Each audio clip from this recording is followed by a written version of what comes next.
Lucas, and welcome to And the Winner Is.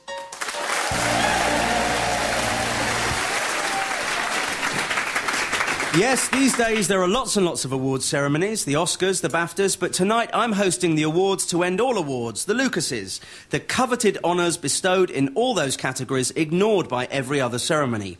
There might be a Lucas given to most overrated biscuit, or perhaps to most amusingly shaped country.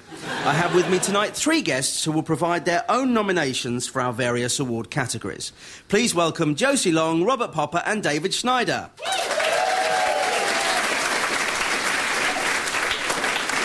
Josie, you won Best Newcomer at the Edinburgh Festival a couple of years ago, and how did you celebrate that? Just speedballs. The way I saw it is, like, even people who weren't eligible still didn't win it. Yeah. So, technically, I beat everyone else on Earth. Yes, you did. That night. Yeah, Bruce Forsyth, forget it. Yeah, loser. David, have you witnessed any embarrassing moments at an awards do? Yeah, I was at the Comedy Awards when Julian Clary made a remark about Norman Lamont, who was the... do you remember that? I don't know if you... I can't actually say what he did say he would do to Norman Lamont. It did involve his arm and Norman Lamont's not arm. I just remember thinking I'm experiencing the closest that a male can come to birth through laughter.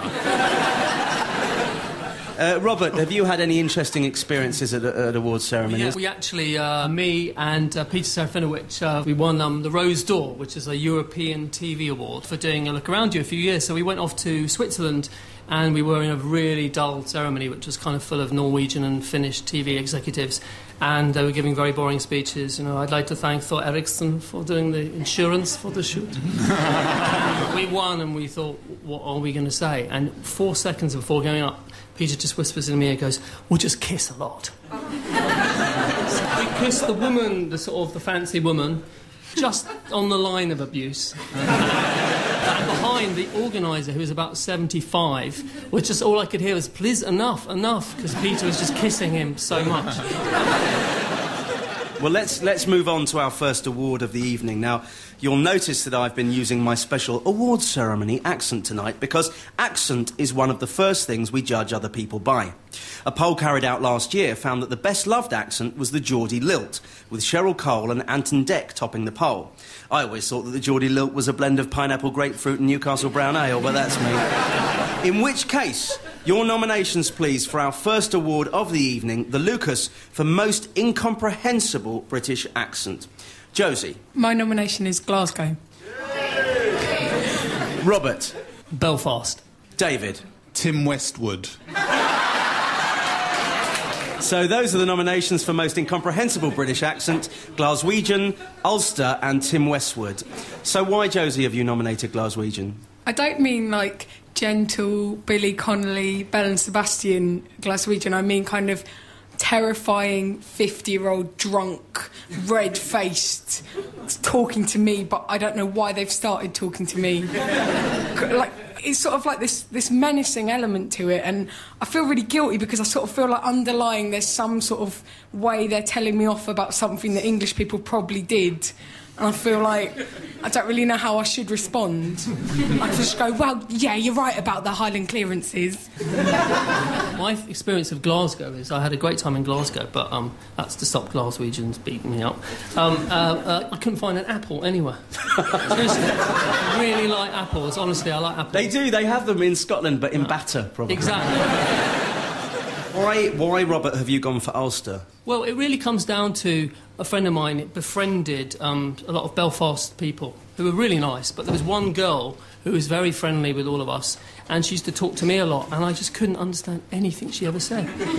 Everything she said sounded like Belfast Firework Festival. It was always... And I don't know, there might be a Belfast Firework Festival. Belfast Firework Festival. And I'd always sort of say something like, "I'm not going," and she'd always say, "I didn't ask you that." So it's not just Belfast, it's really this one lady. Why, David, have you chosen Tim Westwood? In fact, before you answer that, yes, let's hear a little Tim Westwood. It's your boy Westwood. Get your rims bling-blinging, then throw the smell good inside. Do I need to say anything? No. I mean, for me, it's like he's not... I can't understand his accent, and I can't understand why he does that accent. It's a double thing. I mean, this is a guy who apparently is the son of the Bishop of Peterborough. That's right. Sort of went to grammar school. He should sound like me, pretty posh. And yet, you know, it's... Well, I wouldn't call you posh, but if you want to call yourself posh, you go ahead. We are comparing me with Westwood. Fair enough, so, then you are royalty. Yeah, but for, you know, for him it's always... Well, you say, the big dog and get in... I will do impressions of Tim Westwood, and it will all sound like Fagin, but... I've never heard him be normal, you know. You could say to him, Tim, I'm afraid your parents have all been killed in a car crash, and it would be, yeah, power down on the left with the big boy and the dog, and I'm hitting the... You know, what are you talking about? My theory is he doesn't know what he's talking about at all. Well, it's interesting, isn't it? The thing about Tim Westwood that makes me not want to give you the award is that I think it's not just how he says it, but what he is saying. He just talks rubbish. So yes. I think, in a way, he doesn't have the most incomprehensible accent. He just has the most incomprehensible sort of train of thought. Well, not a single person in this room can understand him. That's my defence. Fair enough. Well, I have to decide a winner, and I'm going to award the Lucas for most incomprehensible British accent to Ulster. And when I do this, I mean, I'm covering all Irish accents of whatever side you're on, because there's that, and there's also there's that as well. So I figure, like, if I say Ulster, I just cover everything there. Now then, we feed them, we water them, we give them shelter, and we muck them out. So let's see if tonight's guests can repay us by offering us some decent nominations for our next award, the Lucas for Least Practical Pet. And the nominations are, David. A dead dog. Josie. A mayfly. And Robert. Blue whale. David, why have you gone for a dead dog? This is a true story that when I went to Oxford University, banging on hard in Oxford University. Try and make it sound okay. And there was a professor of Roman law. And this is true that he lived outside New College, and once I was walking past and I saw him with a dead dog on the lead coming out of his house. Now, admittedly, it was only 4 or 5 steps before he realised his dog was dead. But if you think about it, back in the house, he put the lead on, he put his coat on, he dragged it down the hallway, and then there were the 4 or 5 steps that I saw. But it makes me think there are a lot... Initially, I thought there's a lot of advantages to a dead dog. Let's not dismiss it. But, obviously, after a week or so, there's going to be putrefaction. It's going to start stinking, there's going to be bugs and maggots and flies. You're going to get typhus and cholera by the end. So that's why I feel, ultimately, because you will die yourself, a dead dog is maybe just for Christmas, but not for life. I think that's a fairly good argument, I have to say. What happened? So he takes it out the door and he walks it 4 or 5 steps. Then he turns around and goes, "Oh, the dog's dead." What happened after that? Well, it was much, much longer, because remember, he's thinking legalus romanus all the time. So anything in the real world is sort of slow for him. So he couldn't understand. He was pulling it. He couldn't understand why, because it was quite a little dog. Couldn't understand why it wasn't moving. And then he sort of bent over it and sort of slapped it a bit, and then dragged it back inside. Josie, tell us why you've gone for mayfly as your least practical pet. I was just thinking in terms of value, and they're born, they last 2 days maximum, that's it. Right, and when they're born in a massive cloud of mayflies that sort of erupt everywhere. So already that's difficult, because you've got to choose one. Oh, God, I don't know, they all look all right. And then you probably choose the worst one. Like, you choose one that dies after a day, as opposed to, the other ones are... jeez. And then, on top of that, no affection, nothing. So... You're just saying you don't get enough back from a mayfly? Yeah, it's all give, and then that's it. Exactly, and if you're trying to think of a name for a pet, you can never do it. the first day or whatever, because you don't really know what it's like. You have to sort of do it based on their character, but all you're ever going to call a mayfly is just fly. Flyy, and then it's going to die, and you're going to have to go stilly.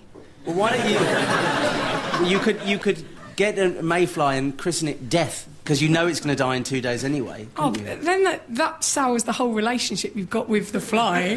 It's like, why'd you call me that? No reason. Just see you on Thursday. What do you mean? What's happening on Thursday? You getting me my shots done? No, just hanging. Why you called me Deaf? What's going on? And that's the other thing. They never shut up. Questions. Time. Questions. But it must be quite nice being a mayfly, because you know you've only got a day, 2 days, so you might as well have a bit of a laugh. Do you think they have that? The mayfly philosophy is live every day as if it was your last. Exactly. Do you think the mayfly reaches middle age at the end of the first day, just slows down a bit now? Robert, why have you gone for blue whale as your least practical pet? Well, first of all, they're quite big, I suppose, aren't they? I mean, they're like the size of an eighth of a hotel. It's quite big. Or a sixth of a Travelodge, because they're a little bit smaller. Well, so where would you keep it? You'd probably have to keep it in an ocean, or maybe one of the seas. You could maybe rent a sea, one of the 7 seas. Has anyone used the Caspian Sea? It is available. It's available weekends. Well, wonderful. So who do we think should win this award? Because I'm torn. I'm torn between none of you. Well, I don't know. No, they're all just really unpractical. I suppose the most practical of all those pets, if you think about it, is a dead dog, because if you've already got a dog, at some point it will become dead, so you haven't had to work too hard to get hold of one. So it's between the whale and the fly. And I think we're going to have to go, just for sheer size, I think we're going to have to say that the winner of the Lucas for least practical pet is the blue whale. Congratulations. War! Her! What is it good for? Absolutely nothing. Say it again. OK, then I will. War! Her! What is it good for? Absolutely nothing. Say it again. No, I'm not going to say it again. I've already said it twice, and that's more than enough. So sang Edwin Starr. Well, I've got news for you, singer Edwin Starr. That is not entirely true. War is good for some things. Powdered egg, bum fun in the trenches, and let's not forget, if it wasn't for war, we wouldn't have had It Ain't Half Hot, Mum, so it swings and roundabouts. And with that in mind, can we please have, please, your nominations, please, for the Lucas Please, for Best War, please. Josie. Original and best, the First World War. Robert. The Pig War of 1859. We know it well. And David. Is War of the Worlds Earth versus Mars. So those are the nominations for Best War: the First World War, the Pig War of 1859, and the War of the Worlds. Josie, they called it the war to end all wars. Why have you gone for World War One? I've got a list of things that it's best of. Right, best poetry. Hands that you don't hear any pig war poetry. Well, some of that Martian poetry is bloody good. I think Jeff Wayne's going to have something to say about that. We'll carry on. Most dignified war, most use of handlebar moustaches. Dignified how? I've got a stiff upper lip, standing in a trench. I do apologise for the bayonets, sir. I do apologise. You say that, but what about the whole Christmas Day armistice football match? The whole we played football. The Pipes of Peace match. It's beautiful. It was actually quite a boring game. It was. Yeah, and it ended in a terrible fight. You know what, I bet the Germans were bad losers. Anyway, that was racist. So, it's not racist if it's true. Carry on. Give us another reason then, Josie. Best series of Blackadder associated with it. Good. No, I'm just thinking if I had a top trump card about the war, these are things that I would read out. Trenchfoot. Tick. Also, you always hear, like, in Vietnam he was 19, but in the First World War, weren't people like 11 or something? Are they 6? If it helps me win, then yes. Yes. There was no Virulin and no clear-cut goodies and baddies. Yes, well done.